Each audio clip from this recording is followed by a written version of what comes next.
What's going on, everybody? Mortem here. This time pretty excited to bring you some brand new information about the Expanse, Osiris Reborn, upcoming action-oriented game from Owlcat Games, which is certainly a bit different from the CRPGs they have made previously. But this video is going live right as that new information became public. That is possible because they invited myself and several other people to a digital press event, more or less, where they kind of went over all of this stuff ahead of time, showing off the new trailer and everything. But this showcase itself was scheduled to be part of the Xbox Partner Preview, and this is publishing right as that goes live. So we have quite a few different things to cover here, but let's get to the most important stuff first. The Expanse Osiris Reborn is shooting for a spring 2027 release. There will be a closed beta starting April 22nd for the people that did like their pre-order founders thing, I believe. That's usually how they handle that. And then last but not least, as this was from the Xbox Partner Preview, the game is going to be a Day 1 Game Pass title.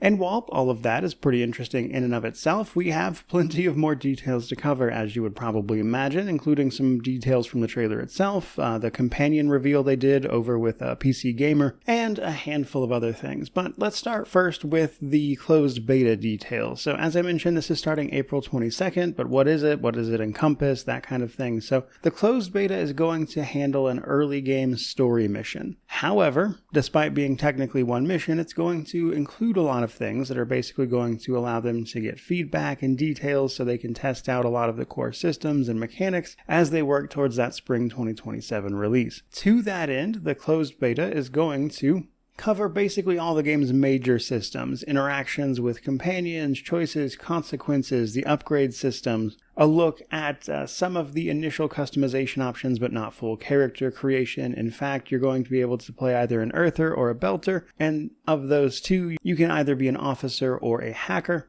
with what looks to be preset characters going into it. So we won't be able to fully test out their planned character creation, which isn't terribly unusual in terms of a beta, but just so you are aware. And we'll get to see how they, impact gameplay, how people react to them, what all the differences therein are, while experiencing certain locations, the main enemy force, and of course the combat system itself. Now, in terms of locations, the gameplay trailer shows off places like Ceres, Ganymede, Pinkwater 4, the Thoth Station, and in fact the mission for the closed beta is planned to take place on the Pinkwater 4 station. The trailer also gave us a look at the leader of the Protogen mercenary leader, which I believe is meant to be one of the main antagonists or adversaries, I guess you could say. But in order to take the fight to that person, we are naturally going to have to take a bit more of a look at combat. Now, given the genre switch from CRPG to more action-oriented title, it's unsurprising then that the combat here does seem to, I would say, stick to the genre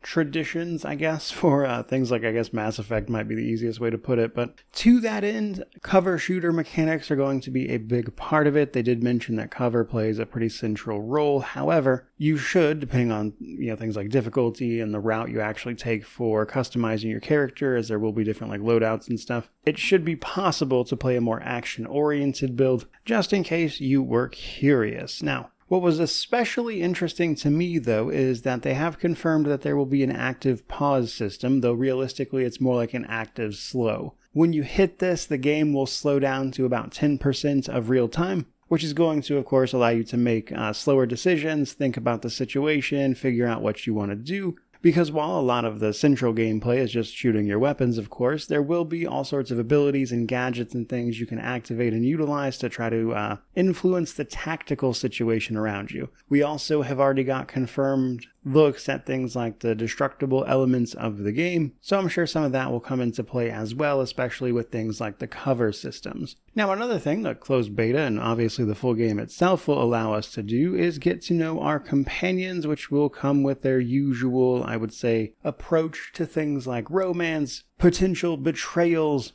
difficult situations, companions who dare have opinions different from my own, and, things of that nature. But in case you're wondering about who these guys are, PC Gamer sat down with an exclusive from Owlcat Games, I believe yesterday, to give us the full lowdown on our 7 companion characters. Now, some of these we knew a little bit about already, but here we get a more full look. I'm going to link that article down below, and it will obviously go into a bit more depth than I want to do here, but just to give a quick overview, you first up have Jay. Jay is your identical twin. So as a result, they will be just the reflection of whatever character you make in character creation, but they are essentially your first mate and your right hand. Then you've got Tio. Tio is your combat medic, who they describe as surprisingly aggressive. And they also mention that he has lost his medical license, which, I mean, makes sense given the nature of our mercenary outfit, but curious to see what they wind up doing with that. Then you have Regina, the blonde woman who is your team's sniper, scout, etc., stuff like that.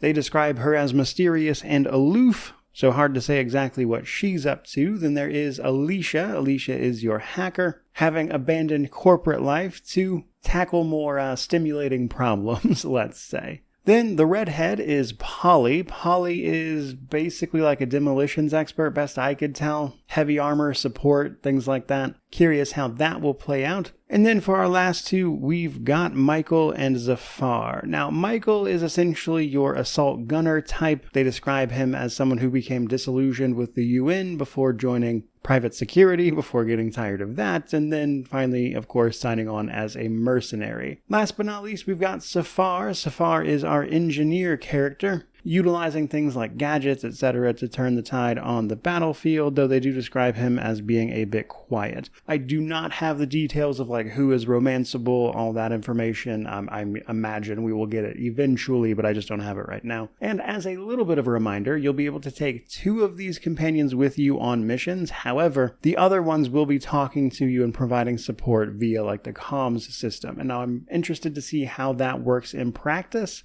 But it's an interesting way of bridging the gap of like, not getting all of the information that you normally would if you had brought said companion with you, things like that. And they've talked a little bit about that in the past, but I think the closed beta is going to be our first opportunity to see it in motion.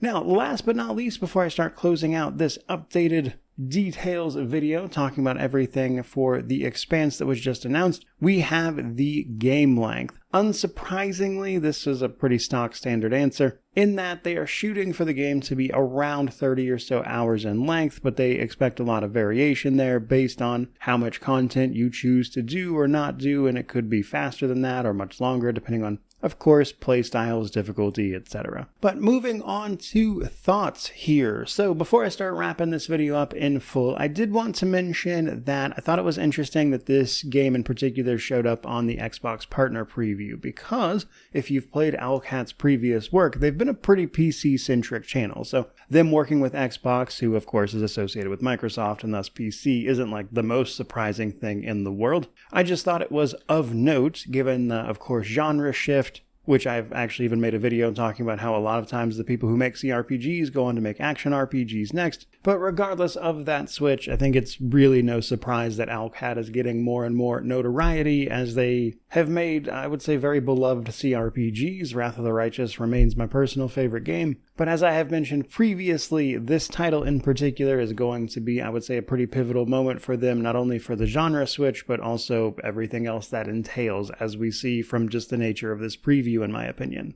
Next up, however, I will say that combat looks pretty traditional for what this game is going to be. Now, we didn't see too much just in the gameplay trailer here, and obviously I'll get to check it out for myself as part of the closed beta at some point, but my hope is that things like the abilities and gadgets they provide are enough to make that combat really interesting, because with them stepping into a new genre, I really do think they need to nail that part of it to really capture people's attention and give the action side of the action game they are making something to write home about. I've experienced their writing in plenty of other games. I'm actually pretty confident they will do a pretty good job with that, and even just from the gameplay trailer, I think that given the very different nature of the art and how it's presented, looks surprisingly good as well. So my main concern, just from everything they've gone over, is how well will this combat play? Which is up for debate because, again, Owlcat has not really done anything like this previously. And it's the part of this transition that I am very on the fence about, their ability to step into. Obviously, they're going to learn some things along the way. But I hope they manage to make it fun and stand apart from its, contemporary competition, let's say. But I think that is my full thoughts on this particular thing, which again I was able to do because I had a bit of advance notice. I will cover the rest of the partner preview show tomorrow, as I don't know anything else about the rest of it, but for today that is pretty much going to do it. So certainly hope you enjoyed the video. If you're looking forward to any of this, by all means, like, comment, subscribe, stick around, let me know how you feel about it. But regardless of any of that, truly, just thank you so much for watching. I really do appreciate it. May you wander in wisdom and have an amazing day.